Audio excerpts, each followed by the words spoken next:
আসসালামু আলাইকুম রহমতুল্লাহ। আজকে আমি দান করের আইটিপি এক্সাম 2026 সালে, যেটা অক্টোবর নভেম্বরে আইটিপি এক্সাম হওয়ার কথা, তাদের উদ্দেশ্যে ভিডিও লিঙ্কটা করা। দান কর গিফট ট্যাক্সের বিধি 1990, এটার একটা আইন বিধি, যেটা আইন বিধি 1990, এটার একটা কোশ্চেন আলাপ করব, যেটা আমাদের 2026 সালে যারা পরীক্ষার্থী আইটিপি তাদের জন্য ফলো করতে পারেন। আমরা আমরা এই আইটিপি এক্সামের জন্য ইনকাম ট্যাক্স প্র্যাকটিশনার, যেটা আয়কর আইনজীবী। তো সেখানে কি দান করা আইনের সংজ্ঞাটা কি? দান করা আইনে হচ্ছে কোনো ব্যক্তি দ্বারা আর্থিক বছরে কৃত সমস্ত দানের উপর তফসিলে বর্ণিত হারে যে কর ধার্য করা হয়, সেটা হলো দান কর। আয়কর আইনের দান কর আইনেও একইভাবে কর নিরূপণ করা হয়ে থাকে। দান করের বৈশিষ্ট্য কি? দান করের বৈশিষ্ট্য হলো যে দান কর কিংবা দান কর আইনের প্রধান বৈশিষ্ট্যগুলো নিম্ন আলোচনা। নাম্বার 1, যে বছরে দান কর নির্ধারিত হবে সে বছরের অর্থ আইনে নির্দেশিত নিয়ম নিয়ে কিংবা হারে তার জন্য দান কর নির্ধারিত হবে। নাম্বার 2, খোলা বাজারে দানের বিষয়বস্তু যে মূল্য হবে দান হস্তান্তরকালে তার উপর দান কর ধার্য করা হবে। নাম্বার 3 হলো কোনো একক ব্যক্তি অংশীদারি প্রতিষ্ঠান অথবা ব্যক্তিবর্গের সময় এবং ব্যক্তিবর্গের সময় এবং অভিভুক্ত হিন্দু পরিবার ও আইন কার্যকরী থাকাকালে যে দান করলে তার জন্য দান কর প্রদান করা হবে। আমি আবার বলি, কোনো একক ব্যক্তি অংশীদারি প্রতিষ্ঠান ব্যক্তিবর্গের সমষ্টি এবং অবিভক্ত হিন্দু পরিবার ও আইন কার্যকরী থাকাকালে যে দান করবে তার উপর দান কর প্রদান করা হবে। দান করের করমুক্ত দান কর যেগুলো দান কর আইনের 1993 সালে 60 ধারা 1-এর উপধারা অনুযায়ী মোতাবেক বলা হয়েছে যে নিম্নলিখিত দান কর মুক্ত, অর্থাৎ যে সকল দানের উপর কোনো দান কর নির্ধারণ করা হবে না। 1 নম্বর হলো দাতব্য প্রতিষ্ঠানের দান যদি নিম্নলিখিত কোনো তহবিল কিংবা প্রতিষ্ঠানে দাতব্য উদ্দেশ্যে প্রদান করা হয় তাহলে তা করমুক্ত হবে। নাম্বার 1-এর এটা ক, বাংলাদেশে প্রচলিত কোনো আইন দ্বারা প্রতিষ্ঠিত কোনো বিশ্ববিদ্যালয় কিংবা শিক্ষা বোর্ডের স্বীকৃতিপ্রাপ্ত কিংবা সরকার দ্বারা স্বীকৃত অথবা পরিচালিত কোনো প্রতিষ্ঠানে পলিটেকনিক ইনস্টিটিউটের যে কোনো শিক্ষা প্রতিষ্ঠান, এটা হলো দান করার বাইরে থাকবে। নাম্বার টু মানে খ, হওয়ার পরে খ, যে হাসপাতালে সরকারি কিংবা কোনো স্থানীয় কর্তৃপক্ষ দ্বারা স্বীকৃত কিংবা পরিচালিত সরকার কিংবা কোনো স্থানীয় কর্তৃপক্ষের নিকট থেকে সাহায্যপ্রাপ্ত হয়ে থাকে তার কোনো কর প্রদান করতে হবে না। গ, না দুর্যোগ মোকাবিলা তফসিল সময়কার দ্বারা গঠিত হয়েছে এমন কোনো কর প্রদান করতে হবে না।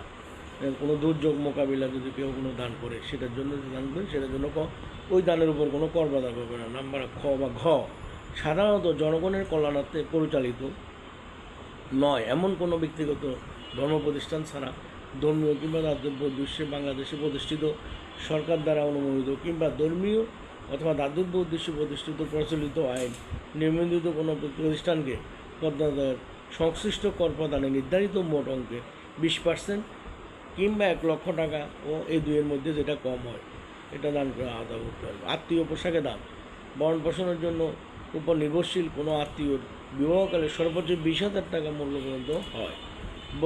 বৈদিক সম্পত্তি, কোনো সম্পত্তি বা বাংলাদেশের বাইরে অবস্থিত যা দান করা হলে তার কোনো কর ধার্য করা হবে না। নাম্বার 4, দান যদি উইলমুক্ত করা হয়, মানে উইলমূল্যে করা হয়, দান যদি উইলমূল্যে করা হয় তাহলে সেটাও দান মুক্ত হবে না। দান যদি মৃত্যু পীড়ায় করা হয় এগুলো দানের আওতার ব্যক্তি করমুক্ত হবে, এগুলো করা হবে না। দান যদি পুত্র কন্যা পিতা মাতা স্বামী স্ত্রী অথবা আপন ভাই বোনের মধ্যে হয় এটা কোনো করমুক্ত হবে না, মানে করমুক্ত হবে, এটার জন্য কোনো কর লাগবে না। দান গ্রহীতা সরকার হলে কোনো সম্পদ বা সম্পত্তি সরকার কিংবা স্থায়িত্ব প্রতিষ্ঠানে দান করলে তা করমুক্ত হয়ে থাকে, সেটার জন্য কর লাগবে না যদি সরকার এইসব প্রতিষ্ঠানে দান করে থাকে। কি কোনো সম্পদ সম্পত্তি সরকার কিংবা স্বায়ত্তশাসিত প্রতিষ্ঠান দান করা হলে তা করমুক্ত হয়ে থাকে। নাম্বার 7 এগুলো 8 হলো দান যদি স্ত্রী ছাড়া তার উপর নির্ভরশীল কোনো আত্মীয়কে ভরণ পোষণের জন্য সর্বোচ্চ 20,000 টাকা মূল্য পর্যন্ত বিমা কিংবা বার্ষিক বৃত্তির পলিসি কর্তৃক করা হয়ে থাকে, তার উপরেও আরোপ করা হবে, তারপরেও করা দানের মূল্যায়ন নিরাপত্তা বিষয়বস্তু মূল্যায়ন করা একটা উল্লেখযোগ্য বিষয়। দাতা তার বিষয়বস্তু যে মূল্যায়ন করা হয় তাকে দান করানোর জন্য সম্ভাবনা থাকতে পারে না, ডেপুটি কর কমিশনার নাও করতে পারেন। 1990 সালে আয়কর আইন 5-1 ধারা অনুযায়ী ধারা 5 উপাধারা 1 মোতাবেক বলা হয়েছে যে দানের বিষয়বস্তু নগদত্ব ছাড়া অন্য কোনো সম্পত্তি হলে তার দানের তারিখ থেকে দানের তারিখে খোলা বাজারে বিক্রি করলে যে মূল্য পাওয়া যাবে সেটাই হবে দানের বিষয়বস্তুর মূল্য। কোনো সম্পত্তির বাজার মূল্যের অভাব 5-1 ধারা মোতাবেক মূল্যায়ন করা সম্ভব না হলে বিধি নিয়ম 9 অনুসারে নির্দেশিত পদ্ধতি কর্তৃক দানের বিষয়বস্তু মূল্যায়ন করা হবে। যেমন বিমা পলিসি মূল্যায়ন করতে হলে বিমা হস্তান্তরের তারিখে যা করা সম্পূর্ণ মূল্য হবে তা বিনা পলিসির মূল্য করা হবে। দান করা আইনে রেয়াতযোগ্য দান। কোনো ব্যক্তি নিজের ইচ্ছায় উৎসাহী হয়ে যদি কোনো স্থাবর কিংবা অস্থাবর সম্পত্তি বিনা প্রতিদানে অন্য কোনো ব্যক্তির বরাবর হস্তান্তর করলে উক্ত হস্তান্তরকে দান বলে অভিহিত করা হয়ে থাকে। দান 1990 সালের বিধান অনুযায়ী আর্থিক বছরে এরকম দানকৃত সম্পত্তির উপর তফসিলে বিবৃত করকে দান করতে হবে। দান করা এমন একটা জিনিস যেটা কিছু অবমুক্ত মানে দানের উপর কিছু করমুক্ত থাকবে, যেটা আমি এখন ব্যাখ্যা করলাম। সকল ক্ষেত্রে প্রতিদানের বিনিময় হতে হবে।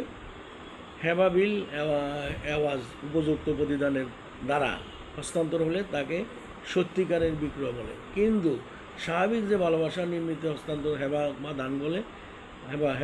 বা দান বলে, কেননা এতে উপযুক্ত প্রতিদানের অভাব রয়েছে। বাজার মূল্যের থেকে কম মূল্যে দুটি মূল্যের অন্তর্গত দানও অন্তর্নিহিত থাকে। যেহেতু হেবা বিল এক এওয়াজ উপযুক্ত প্রতিদানের মাধ্যমে হস্তান্তর হিসাবে গণ্য হয়, অতএব প্রকৃতি হস্তান্তর দান হিসাবে অভিহিত হবে না। হেবা বিল আওয়াজও দান হিসাবে অভিহিত হবে না। তাহলে দান করে আমরা বৈশিষ্ট্য, দান কর কী, দান করের সংজ্ঞা এবং দান কর কর্মত্ব কী কী দান করে আছে এগুলো আলাপ করলাম। এটা আমাদের যারা আছে 2026 সালে পরীক্ষার্থী ITV তাদের জন্য সেজন্য এই লিঙ্কটা করা হলো। আবারও সবাইকে জুমা বরং ভালো থাকবে। আসসালামু আলাইকুম রহমতুল্লাহ। ধন্যবাদ।